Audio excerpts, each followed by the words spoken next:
भ्यं वरदे कामरूपिणि विद्यारम्भं करिष्यामि सिद्धे भवतु मे सदा वसुदेवं सुतं देवं कंसचाणूरमर्दनं देवकी परमानन्दं कृष्णं वन्दे जगद्गुरुम् हरि ओम्. Yes. We are now entering into the last three qualities of the symbol of the mother, the last three petals. Before we go into it, can someone recollect? Can someone share something that we saw last? So we form the link and move ahead. Yes, please. So we spoke about progress, receptivity, and aspiration. So, Yeah. aspiration, whatever the highest we can aspire in the present moment. For that, we need to be open to the Divine Mother and be receptive to her grace. Like she really helps us in aspiring and moving forward and progressing. So progress, aspiration, and receptivity, they are also interconnected. It's Every like no, none quality, of them are like cause and effect. It is actually each are yeah, having a everything. synergistic Yes, role. No? yes, Yeah, yes, there yes. each one is it's an intense aspiration will lead to great progress. Hmm. Great receptivity will allow the divine to kindle an intense aspiration inside of us and ultimately again progress.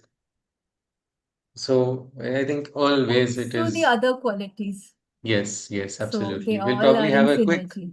Yeah. We'll have a quick revision in the end when we complete these qualities of all the 12 qualities. Yes, please. So now, yes, Mamta ji has shared she will not be able to share, put on the video. All right. So now we look at the first quality today, that is perseverance. Anybody, can you just share something about this perseverance? What do you think before we look at the mother's quote? Again, it goes hand in hand, no, with aspiration of, Yeah, because perseverance. it is, if it Mm. is not persevering, then the aspiration's flame will not be lit forever. It will be a temporary one. Yeah. So that is one thing. All right. Anything else about perseverance?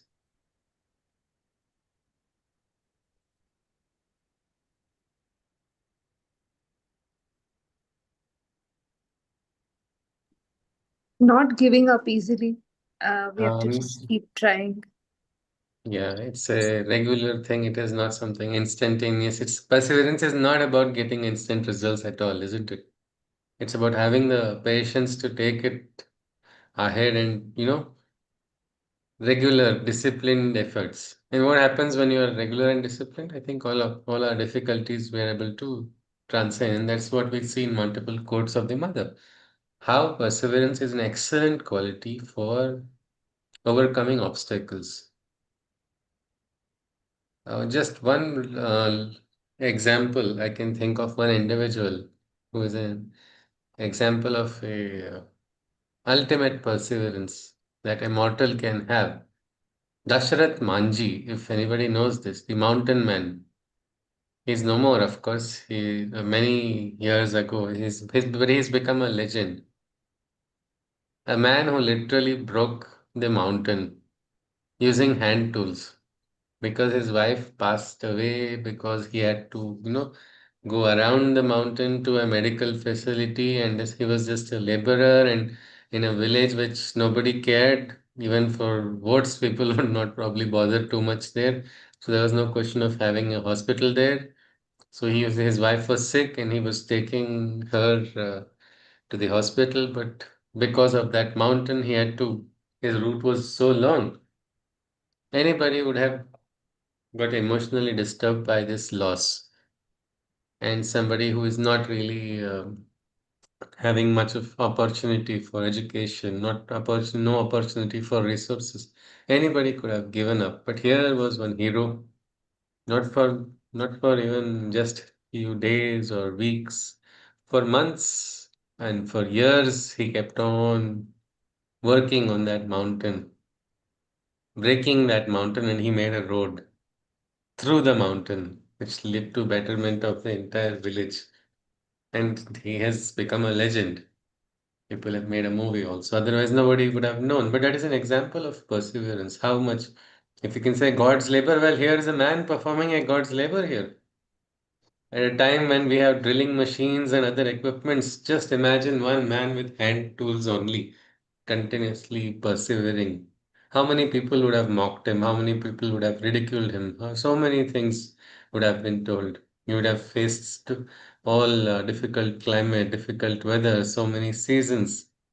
Yet he went on and on and on. And look at that, overcoming not just his obstacles, but obstacles of everybody in the village. That is possible with perseverance. So that is something about having a patience and moving ahead. Sometimes if you have the patience is coupled with faith, no, it becomes very easy. Persevering does not have to be challenging. When you're alone and you have to persevere also, it requires a force. But sometimes if you have that faith, the journey also becomes quite blissful. So the first quote we are looking about perseverance is this. A persevering will surmounts all obstacles. All obstacles are overcome by this persevering will. Another quote, again, something quite similar to this from the mother. Persevere and all obstacles will be conquered. You're having some difficulties, you're having challenges. Well, it's simple. Persevere. Attempt, attempt, attempt. Maybe we take up a project, something new. We're not successful. And we sometimes wonder, will we ever be successful? How am I going to manage? I don't have the skill, I don't have the direction, I don't have the. Sometimes we feel we don't have the energies also. But if you recognize this as a project which has come to you from the divine, we need not worry about anything. Just have to keep persevering and watch how the tide will turn. The divine's grace shall flow as the perseverance continues. Because if that does not happen, then there's no need. It's like if you have a vehicle and you're not going to use the vehicle, why will anybody even help you in getting fuel for moving the vehicle ahead? It is just like that. God is conscious. He is absolutely conscious. He's conscious of your perseverance also. So then he will decide, chalo, this gadi needs indhan. I'll offer it. Krishna says in the Gita, Dadame buddhi yogam tam. I'll give the buddhi. Who will get buddhi? Who does not have only will get. So that is no problem. But the seeking is required and the efforts. So perseverance is something which can even break all obstacles. It can actually, overcome all obstacles. I think there was a quote by Swami Vivekananda. I don't remember where it is from, but it was in school that I first heard from a guest teacher who had come in. You can move mountains, you can drain oceans. Faith, faith, faith in thee, faith, faith, faith in God. So if you can just have this, a dual faith, yes, faith in yourself that will allow you to keep persevering, and faith in God that God will provide the strength, all the necessary strength, all the necessary direction, all the necessary help will be given. The path will be cleared. Say you want to walk on a difficult path, and the path is full of thorns. Adhyatmic marga is said to be a similar marga only. The path or the spiritual path is not a path which is full of roses. It is a path full of thorns. What will you do there? Well, we have decided to walk, isn't it? We have decided to walk on the path. So whether there are thorns or they are not there, you have to walk. You have to go ahead. So carefully finding your way, just moving on. That will allow us. And slowly, slowly, the obstacles will also clear. One more quote of the mother, which is linking perseverance and aspiration. Persevere in your aspiration and effort. Do not allow yourself to be discouraged by setbacks. This always happens in the beginning. But if you continue to fight without paying any attention to them, a day will come when the resistances give way and the difficulties vanish. My help is always with you, but you must learn to use it and rely on it rather than on your own resources. So beautiful. This is even better, isn't it? Yeah, I have resources. Come on, what resources do I have? They're so limited, so finite.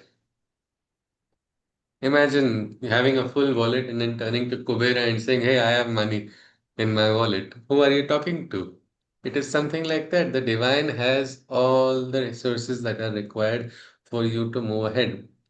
Understanding our reliance on the divine, understand, it's nothing, no, it is difficult to be dependent on other humans. It is understandable. We don't want to be dependent on humans because we're taken for a ride. We are manipulated.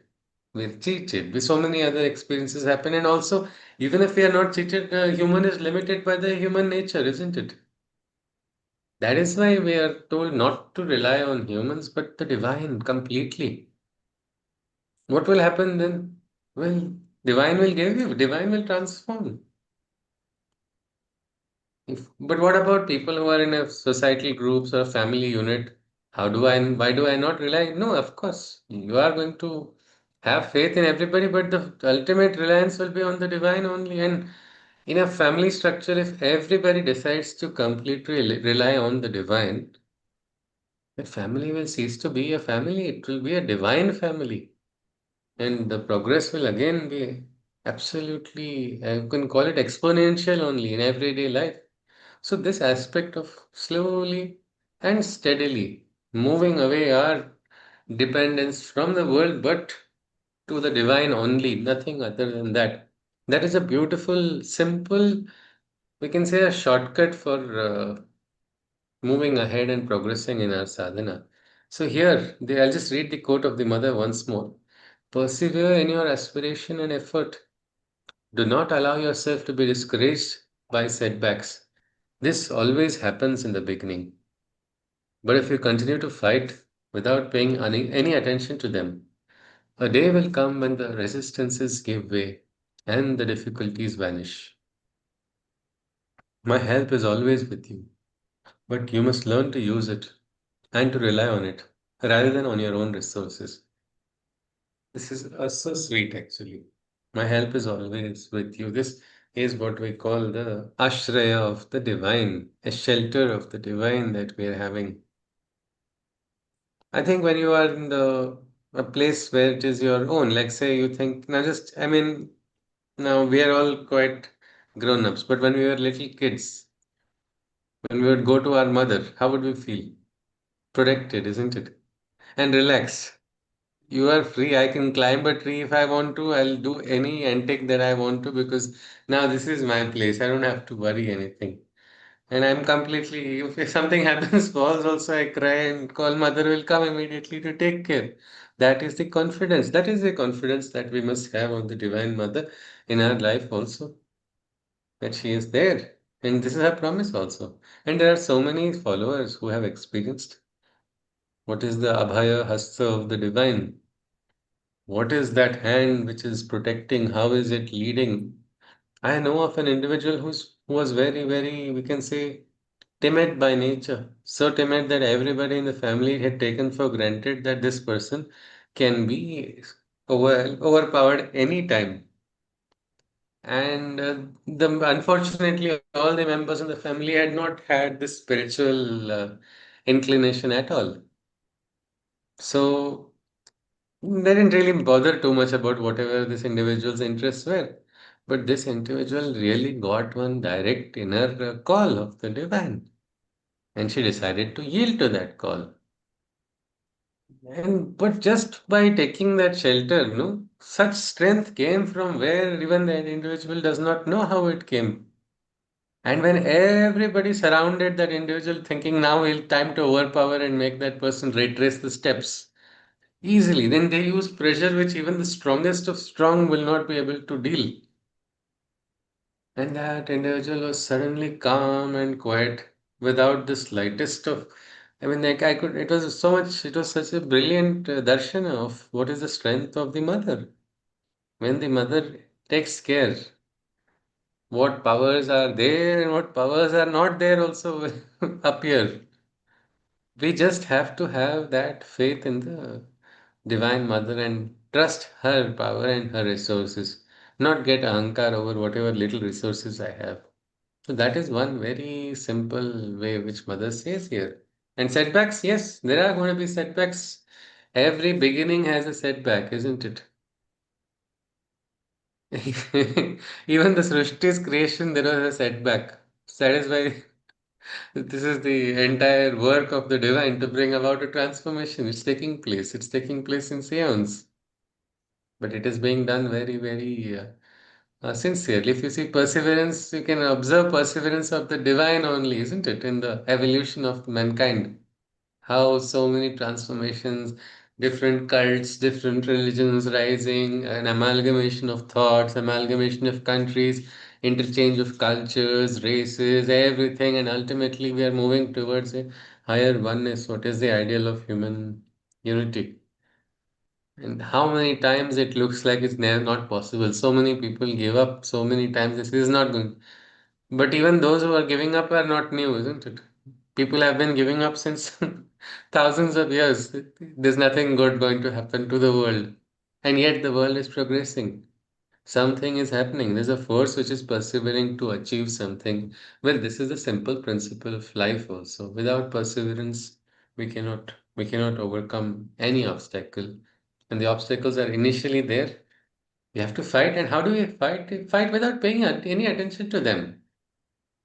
This is simple, isn't it? Not paying attention to them. Because we pay attention, they become big. Because we become pay attention, our mind suddenly gets overcrowded. See, it's like smallest, like a snake in a dark room will become a very, I mean, a rope in a dark room suddenly appears like a snake, no? And then we have palpitation also. We have, oh my God, what's this? I'll never go there now. I cannot go inside because that is the imagination that creates a Brahma Rakshas out of nothing.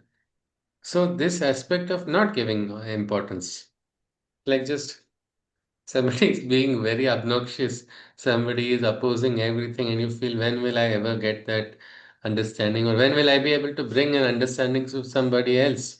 Because this is one difficulty. Sometimes the people we are connected to in this world, we feel it is our natural for us to feel, isn't it, in our heart for the people we are connected with. But then there comes the attachment, and then there comes the disappointment. Instead, just brush off. Keep persevering on the right road. What is right will ultimately manifest, isn't it? Satyameva Jayate. Today, tomorrow, later. We don't have to worry. If we get that patience and ignore these obstacles, they will become tiny, tiny, tiny, tiny, and then they'll just vanish. Because it's not that they are actually becoming smaller and smaller, it is we who are growing. We grow so large, we grow so large in our consciousness that what are huge obstacles today suddenly appear nothing because our entire view of the world changes. So that is what we have to try. Perseverance. Just two more quotes. It's a very nice question asked by a sadhak. It's actually, we are very lucky also. We have a good history of so many sadhaks asking so many questions and then we get answers. Without questions, answers cannot come. So it is nice. Let us see this. What is obstinacy? How can one use it best? It reminds me of a friend. Every Diwali, during childhood, we would all assemble, all of our friends would come together and we would burst crackers. And it was like a ritual only. Every Diwali, we would all gather together and spend the entire day bursting crackers, doing something or the other, fooling around as usual. But here was this friend of mine. It was in second standard or third standard when he started. He said, I am going to melt this stone. So there was one stone he would try to melt every Diwali. Now, when we grew up, we learned that melting point and all, there is something called melting point for different items, materials, it's different. So it's not going to melt by the heat of a cracker, which is good. Maybe it can break, but it will not melt. But that individual kept, no, no, I'll do it, I'll do it, I'll do it. I don't know, now we don't meet together, and I don't think he's still carrying that stone with him to melt it, but I don't think it melted. So this was an obstinacy going in a different direction, isn't it? I'm going to melt it. And sometimes we do some things like that which are not required because we are obstinate. So here a sadhak has asked a brilliant question. What is obstinacy and how can one use it best? So obstinacy is nothing what the mother has replied. It is the wrong use of a great quality, perseverance. Make a good use of it and it will be all right. Be obstinate in your effort towards progress and your obstinacy will become useful. So I'll just repeat what the mother has talked about. Obstinacy. It is the wrong use of a great quality, perseverance. Make a good use of it and it will be all right. Be obstinate in your efforts, in your effort towards progress, and your obstinacy will become useful. So interesting it is, isn't it? You can utilize everything for the betterment. So misuse of obstinacy for personal ego is going to go waste. Instead, channel your obstinacy towards aspiration for progress. And what was going to happen? You will progress. I am determined. That becomes what we call a kind of dhruti, determination. It turns into determination, much different from arrogant obstination. Obstinance that is not required at all. So this is something we can convert. Like I think Sri Aurobindo has only said this: the ego is a helper, ego is a bar. Like that is the difference between Swabhiman and Abhiman. What you are proud about or having self-respect, there is a difference. So if you can have self-respect, it will allow you to. But if you're having egoistic pride mixed with arrogance, it's not going to take you anywhere. So this obstinacy should be only as a sadhak. We are not allowed to become obstinate. We are not allowed to misuse our perseverance in the wrong direction. What is allowed is to channel the effort towards progress. Only then will it become useful.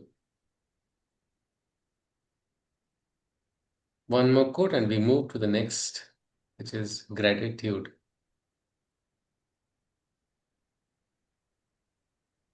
I already told you that my help is with you and will continue to be so. You are sure to reach the goal, but you must be very perseverant.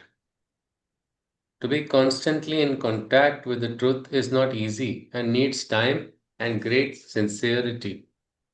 But you can be sure of my guidance and my force, with love and blessings. I repeat once more. I already told you that my help is with you and will continue to be so. You are sure to reach the goal, but you must be very perseverant. To be constantly in contact with the truth is not easy and needs time and great sincerity. But you can be sure of my guidance and my force, with love and blessings. So the mother has told this to the seeker. The help of the divine is always there. It will remain. It will not leave. Divine is not like human beings, isn't it? Our teacher in our engineering college, he refused to give a letter of recommendation to my friend. And he gave a very good reason. You did not wish me happy Teacher's Day. so, so he's not going to help his aspiration to go for MSc in Australia. So he did not give that. That is human nature. Divine nature is not like that. Divine is all loving always. It will be there. The help is there and it will continue to be so. You are sure to reach the goal. This is another, it's like an assurance as much as Krishna says.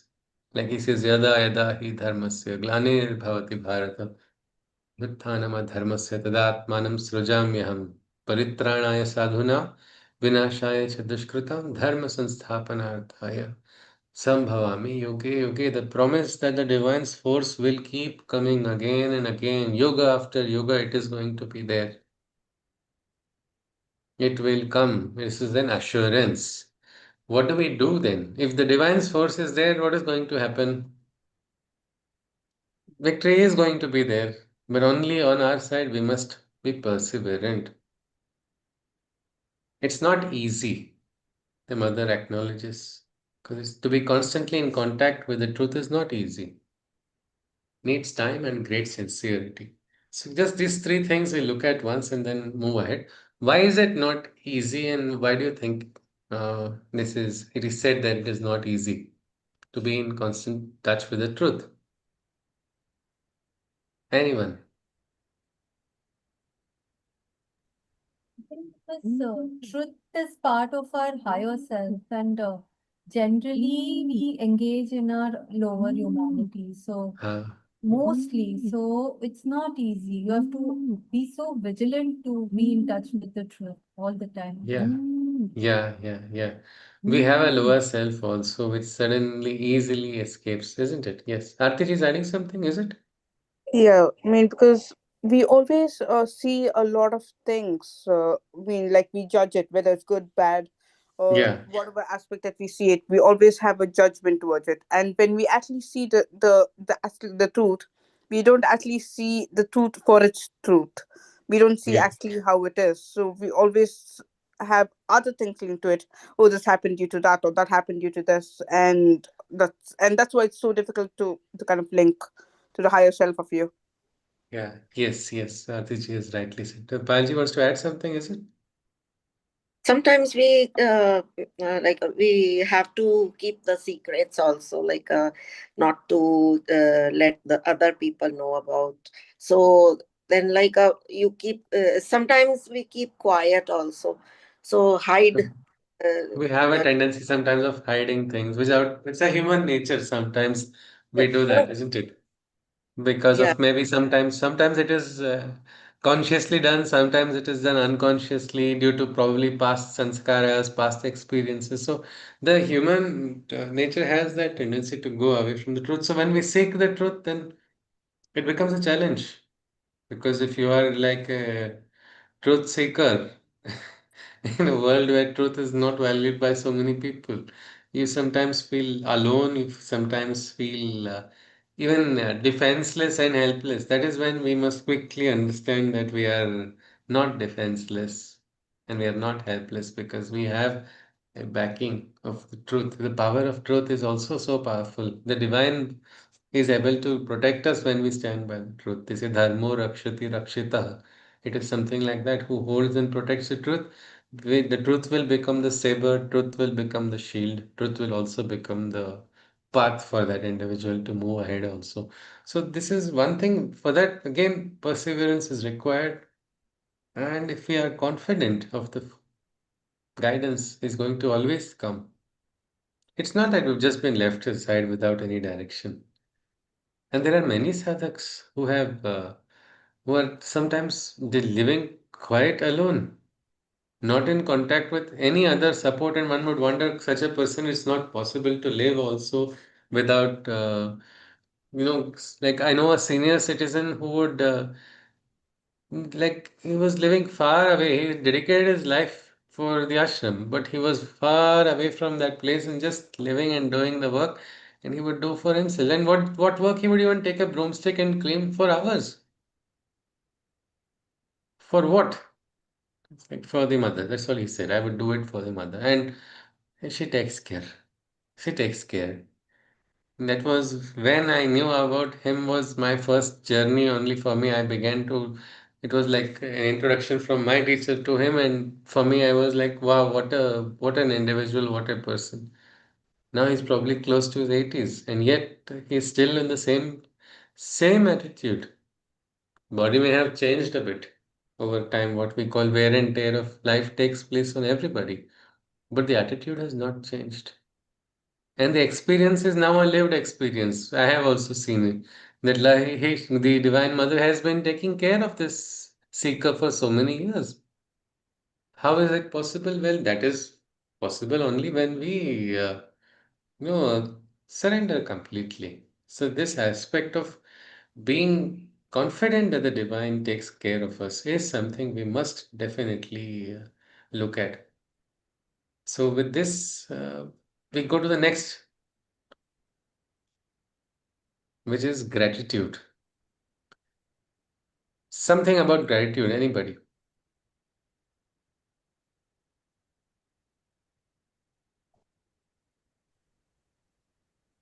I mean, gratitude actually comes in different ways and forms, but I mean, Yes. say if someone's done something for us and we say thank you, that's also gratitude. Yes. Or Yes. gratitude is also a bigger thing. Like, for example, I mean, always being contented with yourself. Okay. A kind of contentment. And the feeling, how does our heart feel when we feel gratitude? Quite happy and um Yes, isn't it? self self-contained within yourself. Yes, self-contained, a kind of a different type of warmth also, and it's very nice feeling that is which comes from gratitude. It's like how we can say having like a positive outlook of things suddenly in your life that would allow you to feel gratitude about a lot of things, isn't it? Yep. Like there was there's this interesting story of one person who was always looking at the bright side, Mr. Brightside, we can call him. He was always looking at things in the what is good about it. Now this is nice, but then there are a lot of jealous people, isn't it? Who don't like people being happy. So there's a person, people were like, why is he always like this? And then this person met with an accident. And in that accident, he got injured badly and his one leg had to be removed. Now the jealous person came quickly to meet him in the hospital. Okay, let's see whether Mr. Brightside is still Mr. Brightside or not. So he goes and he sees him smiling, which irritates him further. Like, what is wrong? Why is tell me what do you see? What is there for you good in this? You have lost your foot. Your one leg is not there. What is the positive in this? What can you see? And this guy smiles and says, I have one shoe less to wear now. Look at that attitude. Isn't that something which is, it's like with less also, it can appear suddenly more if we have gratitude. And if we don't have gratitude, everything that we get, it will be like a some kind of glutton also will keep eating, but will never get the satisfaction, isn't it? The taste buds will not get satisfied, mana will not get trupta, sharir also will still not get, it will just get the wrong effects of overconsumption, but nothing else. No joy, no bliss. So gratitude is like a beautiful element which adds, a joy or a bliss, or if we can say even it fills our world with light. Can we attribute the feeling of gratitude also as a descent of grace in our hearts? Isn't it? Oh, yes. Isn't it that when the grace of the divine is flowing, and in our hearts, then we get filled. Our hearts only get filled with that light, which is probably gratitude. Let us look at what the mother has talked about gratitude in these next few quotes. It is you who open all the closed doors and let the grace which saves penetrate deeply. So, gratitude is a saving grace. We don't realize the power of it. Is no, it is also protecting us. This feeling gratitude also will probably protect us from a lot of sorrows, lot of and what we can say forces will not be able to touch us. It will become like a kavach. But who has to open it? It is we. It is you who open all the closed doors and let the grace, which saves, penetrate deeply. It enters deep into the being. That is gratitude. So I think gratitude towards the divine would be the highest form of gratitude, isn't it? Feeling gratitude for people, things, everything. Yes, that is lovely. I'm grateful. I'm grateful to this device which is allowing me to take a workshop. I'm grateful for the internet connection. I'm grateful for the roof over my head for being able to take this and different things I can feel gratitude. But absolutely the best thing would be always to express gratitude towards the divine and feel it towards the divine because that would be the ultimate. So let us look at the next quote. A loving recognition of the grace received from the divine, a humble recognition of all that the divine has done and is doing for you. The spontaneous feeling of obligation to the divine, which makes you do your best to become less unworthy of what the divine is doing for you. So beautiful it is. I'll just repeat it once more and we'll just look at it. A loving recognition of the grace received from the divine. A humble recognition of all that the divine has done and is doing for you. The spontaneous feeling of obligation to the divine, which makes you do your best to become less unworthy of what the divine is doing for you. I'll repeat one by one. First part, the loving recognition of the grace received from the divine. So, gratitude is what it's like, wow, thank you. Sometimes the best prayer that we can ever make to the divine is this only, Thank Dhanyosmi, or thank you. Recognizing that, yes, this is grace which is working. Thank you for that. A humble recognition of all that the divine has done and is doing for you. The second one is our heart is getting overwhelmed. That is one way, a loving recognition. That is also gratitude. The second one is becoming humble. Because why are you becoming humble? Because you're like, oh my God, God has done so much for me in my life. Look back and right. Oh, thank you for all that has been done. And that you are continuing to do that will again bring you down and make you humble.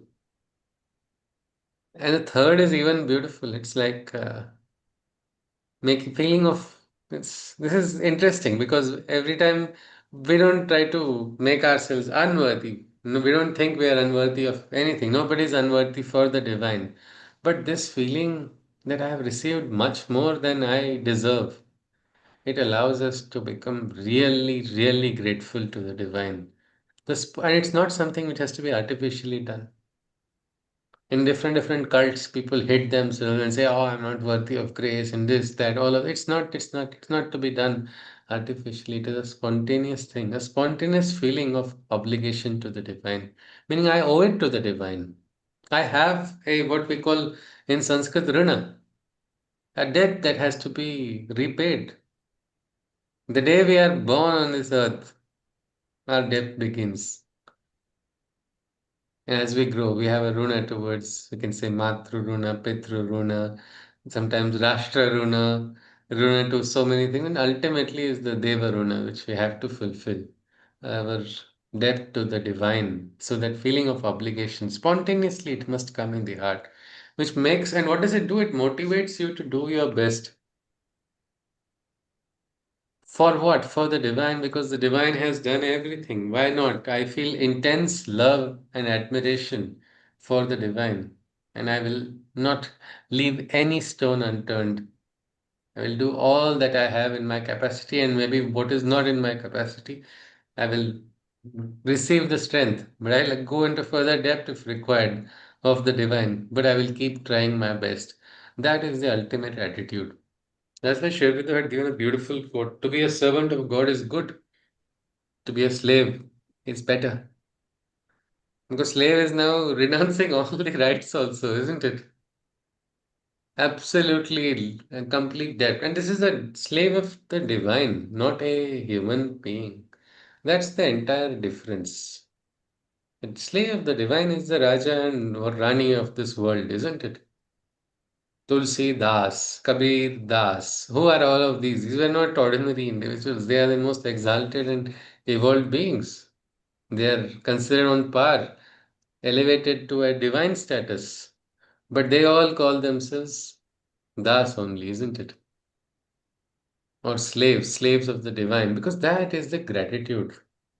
The beautiful Doha was there, Tulsi Das, about himself, because everybody were praising him. He said, what is Tulsi?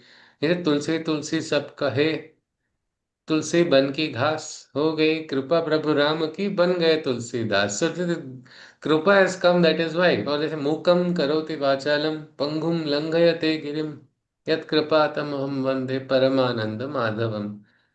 Well, the grace, when you recognize that grace, it will immediately recognize that there is nothing. What has man done? Nothing. Divine has done everything. This attitude will allow you to do your best.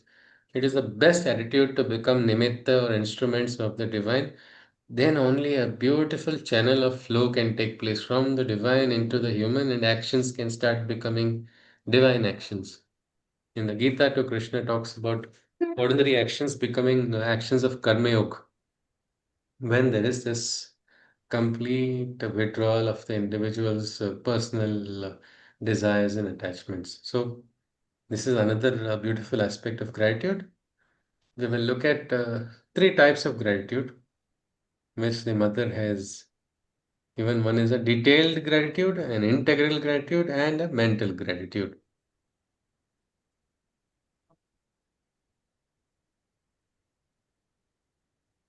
Detailed gratitude.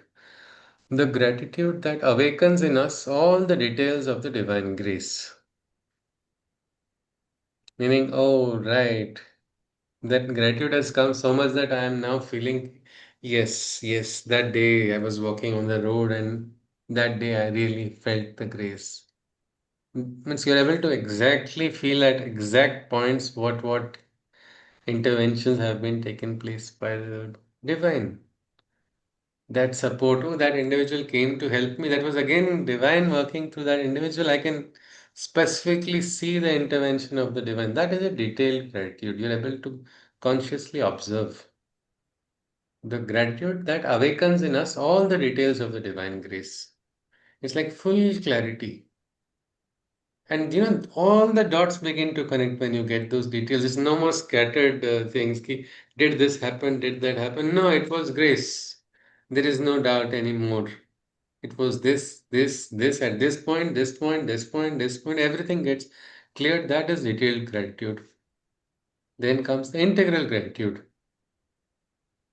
The whole being offers itself to the Lord in absolute trust. You are Aradhya, you are offering yourself. Like they say, Brahmarpanam Brahmahavir Brahmagno Brahmanahutam Brahmaiva Tena Gantavyam Brahma Karma Samadhina in the Bhagavad Gita. Like that, this individual is offering everything and slowly offering the entire self. Complete offering of the self only. That is the integral gratitude. The whole being, whatever I am, whatever that is good in me, whatever is there, all I offer to the divine. Once you have offered, you can't take back, isn't it? It is that offering which is done completely, and that is the integral gratitude. Mental gratitude, the gratefulness of the mind for what makes it progress. So mental gratitude is what we feel. Thank you for this, thank you, because my mind is now mentally recognizing, okay, this has helped me progress, so I'm feeling it. So that can be towards human also. That can be towards other things at all also, because it's helping me. Mind is recognizing from the level of the mind. I'm able to understand. The other two are a little different. Probably the detailed one comes from a higher mind or an illumined mind that you are able to see. What are these details of the grace? Integral gratitude probably is the highest when your surrender is complete from your psychic or from the entire being you have now surrendered.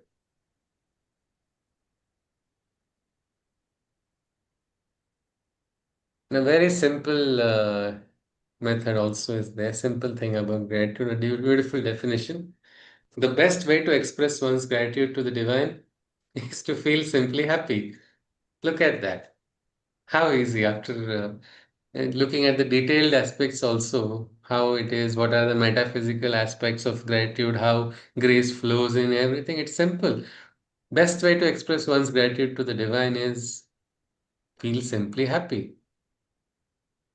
Just feeling happy is also being able to express gratitude to the divine. I think it's not so tough, isn't it? It's not so tough. But I think we have to persevere to get this feeling of happiness also sometimes. We feel our mind and our emotions, everything comes in the way. Sometimes we'll have to persevere to just to become happy as well. But if we are able to master that, then it's easy. Or just if we are able to simply be happy, what they call happy-go-lucky attitude. Happy that I'm lucky to receive the grace at all times. Over, matter is over. I don't know anything. It's like Avahanam na janami, visarjanam, pujam chaiva na janami, shamyatam parameshwar, mantrahinam, kriyahinam, bhaktihinam, sureshwara, yat pujitam maya dev, paripurnam tadastu me. Let whatever my prayers be complete. I don't know how to invite you, O divine, in my life. I don't know the Visarjana. I don't have this proper knowledge of any of this. Mantrahinam, kriyahinam, bhaktihinam. My bhakti is also not so correct. I know it needs improvement. There is so much is there, but it's such a sweet, beautiful prayer. Whatever it is, please complete it. I know your grace will make everything. I am happy that I'm confident that your grace can complete, and I know that your grace will come to me. So I'm grateful for that. Simple, isn't it? So that is the beautiful aspect of gratitude. And from gratitude, we come to the next, which is humility. That is the last petal that is yet to be covered. Humility. It is something which is, as the mother says, adorable in its simplicity. It is simple and it is. Humility is actually a very important quality and it's also a very rare quality. I think more and more when you see people who are wise, the more they know, the more humble they are, isn't it? Just those who know little, and they say, no, empty vessel makes more noise. It is something like that. The one who has learned, the one who has understood, the one who has evolved would become more and more humble. I am nothing. I really am nothing without. Or I know so little. I can know more only if I realize this, isn't it? If I don't realize that I don't know, then I'll be satisfied with what I know and I'll live in that half knowledge. A pseudo bliss only, that is ignorance. So to understand that we have to have this humility. To receive knowledge also humility is required. Let us look at this quote. To be humble means for the mind, the vital, and the body never to forget that without the divine, they know nothing, are nothing, and can do nothing. Without the divine, they are nothing but ignorance, chaos, and impotence. The divine alone is truth, life, power, love, felicity. It's actually pretty beautiful. To be humble means for the mind, the vital, and the body never to forget that without the divine, they know nothing, are nothing, and can do nothing. Without the divine, they are nothing but ignorance, chaos, and impotence. The divine alone is truth, life, power, love, felicity. Normally, an arrogant individual will get very disturbed looking at this. What do you mean by I am nothing? Yet, when somebody understands the divine's presence, they understand the truth, isn't it? Really, not a leaf can move in the world without the divine's will, divine's force. When we understand that, that is going to bring a kind of quietude in our life also. Many times we have certain faculties, we have certain strengths, we have maybe it can be fiducial, monetary strengths, we might have some other strength of experience, strength of network, so many things in our life which sometimes make us feel I am in control. And then we do a lot of things with that force. But as long as that force is there, we can do it. And that force is sometimes not enough, and suddenly we run out of steam quickly. And then we understand that, okay, all of this was really nothing. There are so many factors in the world that are really not in mortal hands. And then comes the clearest understanding that actually everything is in divine hand. The mortal is quite incomplete, or here in the words of the mother, nothing but in ignorance, chaos, chaotic, ignorant, and impotent. That is how man is, bereft of the divine. But with the divine, well, we experience all of it. We get the truth, we get the life, we get the power, we get the love, and we get the felicity. So, for us to experience a completeness, We have to recognize first we are nothing without the divine, and then we can move towards understanding the divine. That is a beautiful aspect. And that again, for that, humility is required, without which nothing can be done. Let's look at another quote.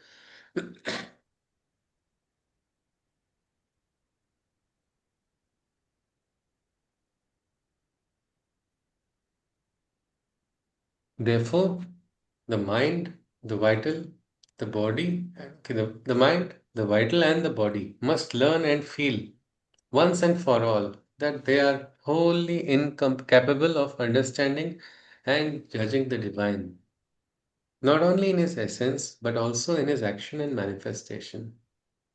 This is the only true humility, and with it come quiet and peace. This is also the surest shield against all hostile attack. Indeed, in the human being, it is always the door of pride at which the adversary knocks, for it is this door which opens to let him enter. So again, I'll repeat it once more and we'll look at it. It's actually very beautiful. It's nice that this is the final quality of humility because this is where we need to cultivate the shield against every adverse attack. What is this adversary? What is this attack of the adverse force? We'll look at it in a moment. So, therefore, the mind, the vital, and the body must learn and feel once and for all that they are wholly incapable of understanding and judging the divine, not only in his essence, but also in his action and manifestation. This is the only true humility, and with it come quiet and peace. This is also the surest shield against all hostile attacks. Indeed, in the human being, it is always the door of pride at which the adversary knocks, for it is this door which opens to let him enter. So first again, the mind, the vital, and the body. Can somebody tell me what are these three things? How are they different? So they are the different parts of our being, right? Mind Okay. is the mental faculty. Yes, Then mental being, mental being.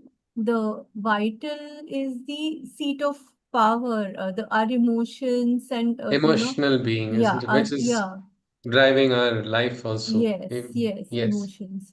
And the body is a physical being. Sharira, the physical Yeah, body. yeah.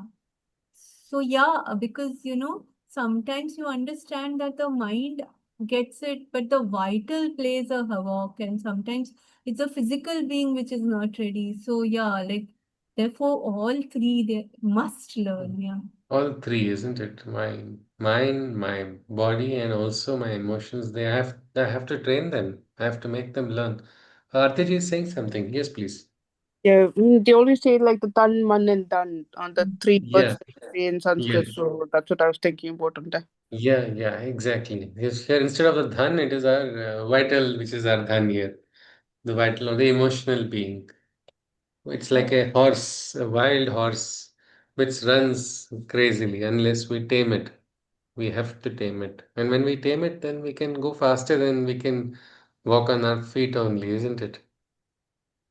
That is important, taming of these. So they must learn once and for all. Means finally, it's not like that certain, it's a knowledge which is got and not forgotten at all. That all of them, my sharir, I may today be lifting a lot of weights, but I shouldn't suddenly get arrogant with that. I should understand that this vitality in my physical body also is by the grace of the divine. If that grace goes, I will have nothing, isn't it? My heart is going to beat how many times? Do I know it? I can go and get all the medical tests done to check that everything is fine. But I do know of someone who had kept everything good in his parameters. He had done nothing wrong. Everything was right. But still, he did have a heart attack in the most unexpected place and passed away. Anywhere else, maybe he had a chance. So everybody's heart also is beating by the grace of the divine, and how many times it's going to beat also is known by the divine only. I cannot suddenly say, "Yeah, look at that. My system is perfect. I just got my readings." No, it's all right. My body is also run by the divine. I must be conscious of it, so I should not misuse my body, isn't it? If my body is the instrument which I'm offering to the divine, I will not spoil it. I will not spoil my internal organs. I'll not spoil my physical body as well. It is an instrument of for me to experience life, and it is an instrument which is going to house the divine. It is the instrument which is going to allow the divine to do works in this world. So I'll have to take care of my body, the mind also. Mind also let me recognize that I'm not that smart that I can outsmart the divine or judge what the divine is doing or give suggestions to the divine. Hey God, this is not how you run the world. I don't think anybody can do that. Mine is not so great. So we can make it quiet and also with the vital. Our emotions also are those feelings. It's the forces are required, but we know how to like obstinacy has to be rightly channeled. Like that, our emotions also have to be rightly channeled. Then only, and the only way you can do it is by recognizing that I'm not capable of understanding also. Those who say they understand God actually have not understood God because God cannot be understood by a finite, limited mind, not by the vital, not by the body also. Who can understand the divine? The one who has transcended all three. Only that individual can actually get a glimpse. So, to get that, we'll probably first have to recognize the limitation of the three. Incapable of understanding, also judging. Judging is nonsense, isn't it? We don't have to judge any human being, but here we humans are also busy judging human beings and also God also. I remember my friend telling, I feel pity for God. It's like, okay, yeah, your pity is so important for God, and He's going to feel sad about it, or He's going to feel thankful. It's all your own mental games. And surely 2 years later, the same person changed his religion also. From Discordianism, he went to another type of religion, which God only knows which one he invented. So the mind is going to keep playing. We cannot judge. We are incapable of understanding not only the essence of the divine, but also the action and manifestation. Let's not get carried away or frustrated by just what we see as happening. A lot of things happen behind the veil of forces. We have to just understand that it's a little beyond us. Then it is going to give you quietude, it's going to give peace, and then true humility will come. And when true humility comes, you get a beautiful shield. It's an aegis only, it's a protection against what? Hostile attacks. What are the hostile attacks that we face? Anybody? Terrorists? Do they come every day in our lives? No, I think it's part of our own being, the lower vitals. So when we function from a lot of ego consciousness, there are these thoughts that come. They are Hmm. only the hostile attacks. Okay, They the are. thoughts. This is interesting. So, this is the thoughts that are coming. So the thoughts, the hostile forces use the thoughts, isn't it? Use our thoughts to prevent. All right. What about people? Sometimes people become receivers, no? They become receptive not to the divine but to the hostile forces, isn't it? Because they're functioning from that lower frequency, lower Yes, yes, yes. vibration. Yeah. So whenever we do something, like say we're walking on a right path, we're trying to do something nice, we are cheerful, we're doing something with a good intention. It's like suddenly like how ants are drawn towards sugar, no? Like that, these forces, it is actually a simple play of forces and rule of metaphysics only. When a divine work is being done or something sacred is going to be manifesting, the forces which are Mm. hostile, they kind of quickly squirm and they run and they try to prevent or delay that manifestation. That is what we call the attack of the hostile forces.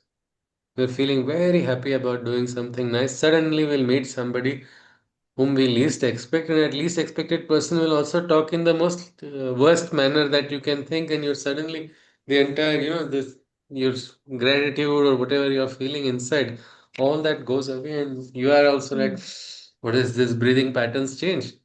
All of that happens. Yeah. Yeah. So for me, like it happens, like suddenly if I just try, okay, now this is what I've understood and all, and it happens and it puts your morale low, and then I That come was to this, the, yes. yeah, Uh, I'm just at the feet of the mother, like, please yeah, let me be there, like, I I want am that feeling. holding Why is on, it yeah. why am I being denied that? Yeah, But it's also, actually, yeah, not please tell me. denied also. I was not thinking denied, but like, let me be calm and peaceful so Yeah. that this goes, like Yeah. I meant, why am I being denied that quietude? Mhm. Why am I being denied this happy feeling that I was getting? Why did this person destroy it? It's not the individual. We must understand, let's not even judge anybody. We are not judges. Even judges have to judge in the court. When they go off the court and try to pronounce judgment, nobody gives anything outside. So the judging aspect has to be really taken out of our heads, but protection is needed against hostile forces which will work through animate and even inanimate objects. When we know that these are the forces, then we need a shield. The simplest shield is becoming humble.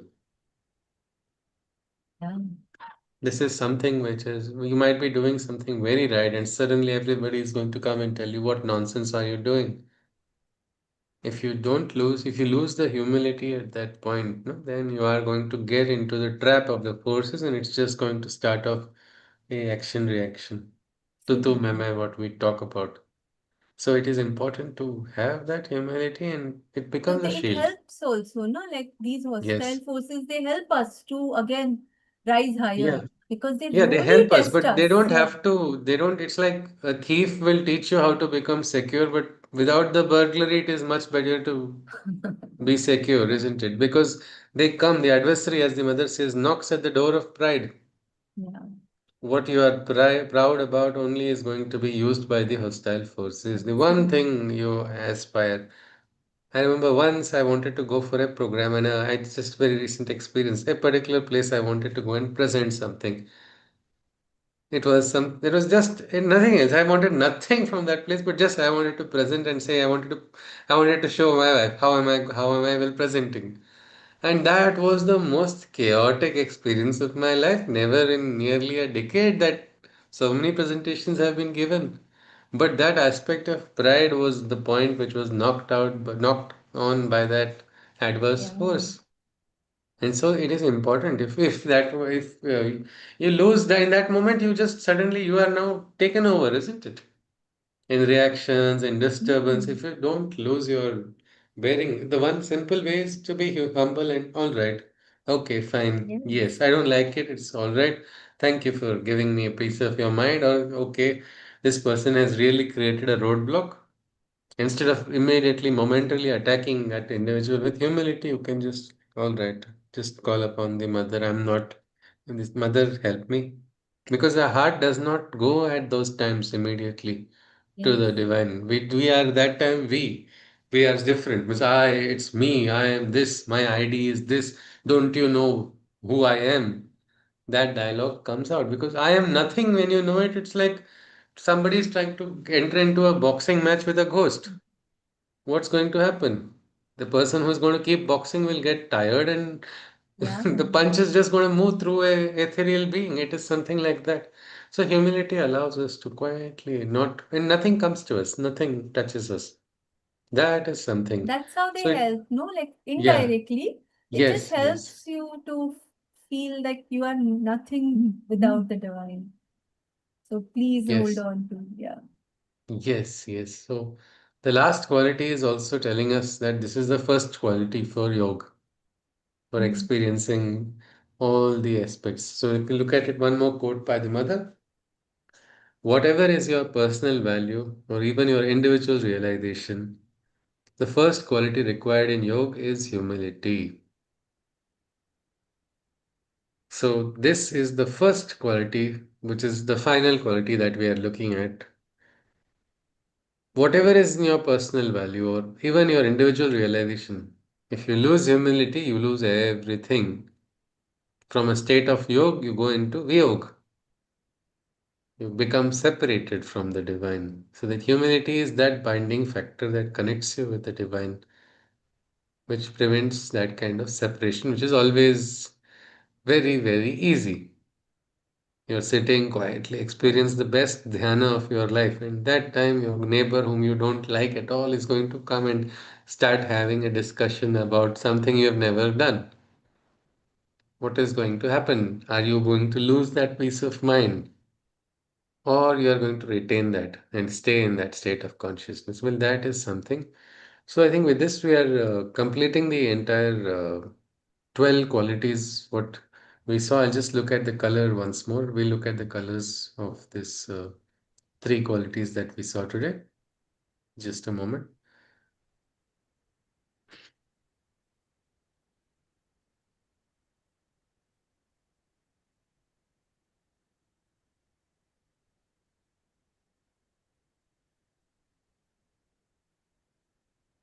Please give me a moment. Yeah. Yes. So if you see perseverance, gratitude, and humility, the colors are slowly moving towards the shade of green. And humility is that bright green. It's also called Harita Varna in Sanskrit. That is the entire journey of this petals of qualities, each of them. So whenever, if we were to just summarize this in another 5 more minutes or 8 minutes, we can just look at it. If you see, sincerity was the one of the first petals that we looked at. We had to develop sincerity to experience peace. Peace would give us this equality, and equality will allow us to look everywhere with oneness, where you are no more different from anybody else. That means your heart is also going to make you more generous.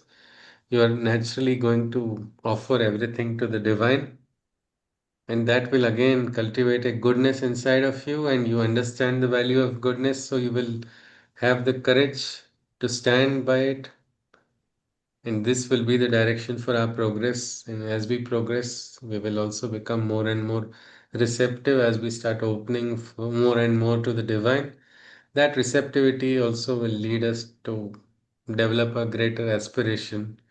We'll have to persevere continuously in this journey, and that will also bring us gratitude when we understand and realize all that is being done to us, all that the divine does for us. And when that gratitude kind of settles inside of our hearts, we get that feeling of humility always, irrespective of anything that happens, whether it is as per our will or against our will. The humility for the divine does not change. And these 12 petals, if you see, it's not, maybe now the symbol is stationary, but if it is actually like a chakra and revolving, so all these colors will be continuously moving. It's quite dynamic. So it's not just that this quality means you can't separate any quality from the other. Even in the quotes of the mother, we would see a sincere aspiration, or this peace is required for us to experience full gratitude also, a courage and goodness, progress and generosity. Any, you can just pick up any quality or connect each quality to all the 12 also. So these qualities are the essential aspects of our sadhana. When we start cultivating these, it's just very lovely to just, if we decide to hold on to one quality for a day as a, like a thought for the day, we have 7 days a week and we have 12 qualities. So we can just keep looking at one quality and a quote about what the mother has said about each quality, and try to spend that full day cultivating that quality. It would be a beautiful tool for our sadhana in everyday life. Today, this is the quote, like we say, thought for the day, something like that. This is the quote for the day, and this is the quality I would like to experience and see, and maybe, and then again call upon the mother. Mother, teach me more about this quality today. I want to learn, I know nothing. No matter how many times you do, how many days come, you will keep looking at this, and what will happen then is we will slightly, like how we say all these colors, when they start moving in a circle, they all become white, isn't it? So our consciousness also will suddenly reach that state, and there we will be able to watch. We will be able to watch the work, maybe first in the sequence, as Sri Aurobindo has talked about. Closest would be the glimpse of Mahasaraswati. Mahasaraswati is working in our lives. How she is working, perfecting and manifesting everything with such great patience. She is working tirelessly. She is persevering. Example of perseverance for us would be Mahasaraswati only. And Mahasaraswati is working. Generosity of Mahalakshmi also will be visible for us. And as our life will be filled with that bliss, that would be beautiful. And then we'll be ready to receive the grace of Mahakali also without fear because her hearts will be courageous. We would call upon Mother, these are the obstacles. Mother, these are not my obstacles. These are obstacles blocking your path. Will you not lunge forward and just break all of them with a swoop? And Mother will not hesitate. If there's one mountain or 100 mountains, one swoop of the Mother is enough. For us, we cannot do it. So the Mahakali's grace, Mahakali's intense love and warmth would become beautifully visible. And then that would allow us to connect to the great, vast calmness of Maheshwari, who is there waiting for us to give all that is necessary to and get an understanding of the supramental world, that those firmaments, those higher truths, what are there, what is our role. And when as we evolve, also our portfolios also change. That portfolio is given by the Divine Mother only, isn't it? So if we are so flexible, we are so dynamic, we will keep experiencing moment after moment the grace of the Divine. And ultimately, we will be in that beautiful bosom of Aditi, the supreme consciousness from which all four powers were born. And that is probably the entire purpose of our life, also, isn't it? To connect with the Divine Mother, to connect with the Divine Goddess of all living beings, who's present everywhere in different forms and different qualities. With this approach, I think we don't need to worry about what is going to happen to us, whether we did something wrong before or what is the way forward. Nothing else is required except an aspect of surrender. And I think the mother is quite approachable, isn't it? The Divine Mother is not so far away. She is there to guide us, and we have to just probably take the steps. We open the door, we take the step forward, and then watch the flood of grace in our life. So, with this, I think we are ready to complete our workshop. As usual, if anybody would like to share some of the take home points, and also take home points would be something we'll take home up with the entire workshop. So, what we can take with us also, which we can share with each other. Yes, anybody? Some of the points that we did cover in this workshop, which will be useful for all of us.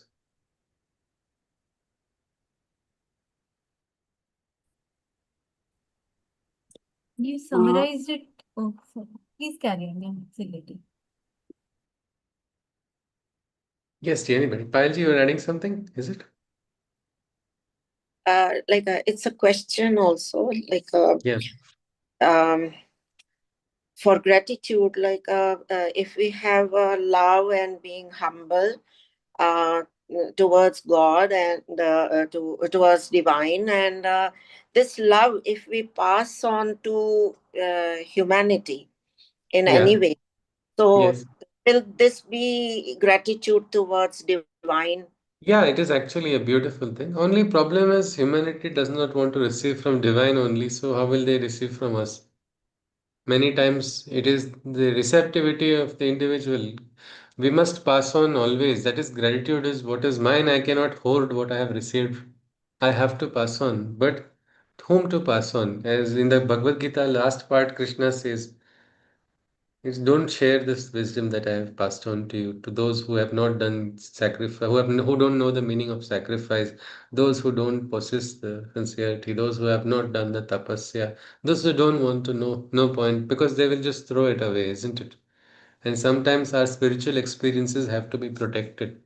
at least in the initial stages, because there are forces, individuals become the best forces to destroy. I remember I was very, very overwhelmed once, and I thought, wow, this is a miracle of life, and this is something so special. It was, for me, it was like a miracle. And since I had a close group of friends, only three of us, we would have exchanges which would be like playing devil's advocate, asking questions and all. So when I thought, with a good will, I wanted to share that this is the miracle, and I tried to give an explanation, full rational logic on. Come on, challenge me why this is not a miracle. And I gave a beautiful long explanation, and the response that I got was, "What is in it for me?" It was not that I was trying to give anything else, but I just wanted to share that divine's grace is there in that miracle. It was a miracle of my life. But this individual totally put a question mark so much that I was little shaken. It was in my early days, no? So I was not, I was like, is it really not a miracle? What is it? Was it just my own imagination? Was I hallucinating? These were the thoughts that came in, and that was where I learned that you have to be careful where you share. You share where people want to hear. You don't want to share something to somebody who does not want. But that is the aspect, that is the principle of the Gita also. This is the principle of the teaching of spreading light, spreading love everywhere. Loka Sangraha. Coming together of conscious people, that is the future for mankind. So we must make our attempts, only we have to be careful, Pailji, where we are doing it. Yes, please. Thank you. Thank you, Ji. So any other takeaway points from this? Anybody would like to add? Yeah. Yes, Just, Shweta ji. yeah, everything was summarized beautifully. So for me, take home is humility, definitely. Humility. Humility. Yeah. Yes. Yeah, and I feel that in the ordinary consciousness, generally, like the way we are, what we think of as being humble is like, yeah, Not it the is, true humility, as my yeah, mother calls it, isn't it? absolutely. We all need to have a reality check, like from personal experience. Like when I used to think I'm a very humble person, but slowly to understand what humility means. And Yeah. like I think the first time I came to Pondicherry, I went to the dining room in Pondicherry just a few months ago, and the dining room itself, like made me understand what humility can be.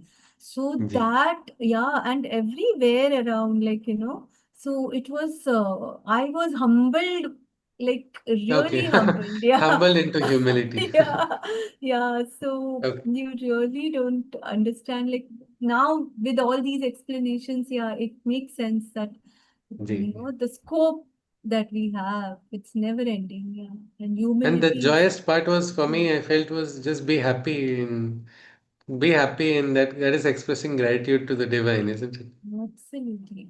Absolutely. Yeah. And that also from thinking what you know to, being open to what it is. Knowing, Yeah, yes. what it truly it is. Like, that journey also. Yeah. Ji. And I am Yes. immensely grateful to you, Sushruti. Shri Mother Shri Really, Krishna like Pranam Ji. so Namaskar. grateful. And Thank you. I Thank you. really appreciate what you have Thank you so offered much. in last few days.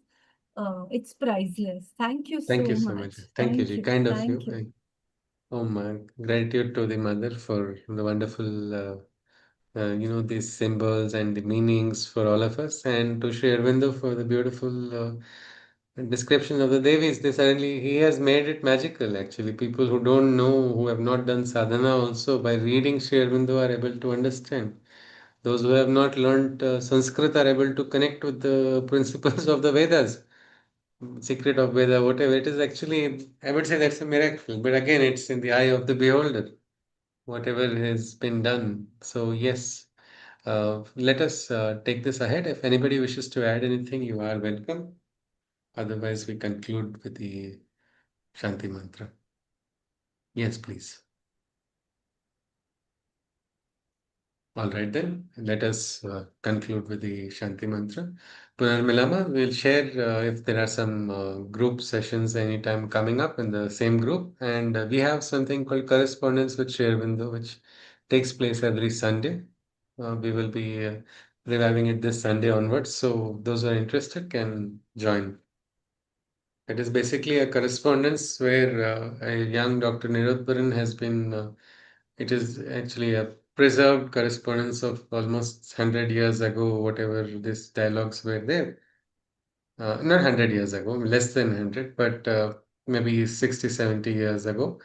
And what about questions about sadhana, a young 20, maybe in his early 20s, Anirudh was discovering what is sadhana, how is work going to become a means for sadhana. And so he has a lot of questions.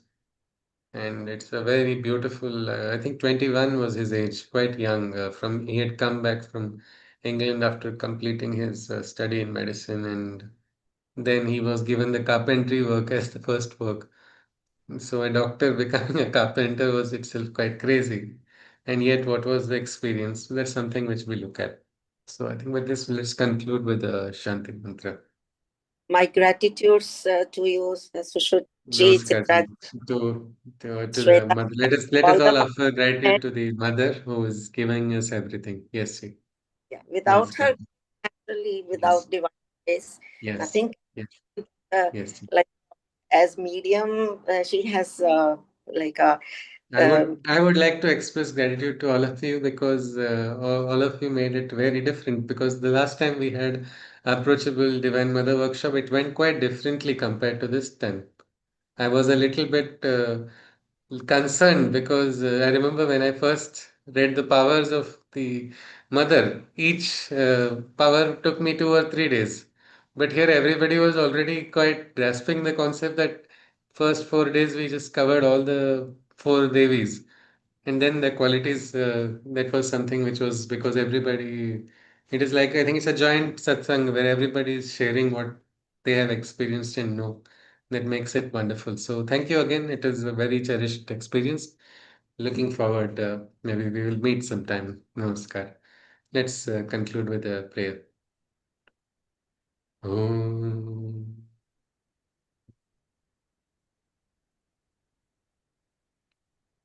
Mamba Lalita Devi Jagadambe Janani Namastasयै Namastasयै Namastasयै Namo Namaha Mamba Lalita Devi Tvamananda Sagari Namastasयै Namastasयै Namastasयै Namo Namaha Sarvamangala-mangalye Shive Sarvartha-sadhike Sharanye Triambake Devi Narayani Namostute Narayani Namostute Om Shanti Shanti Shanti Hari Om. Punarmilama. Namaskar. Thank you. Ratri. Thank Namaste. you. Thank you. Thank you.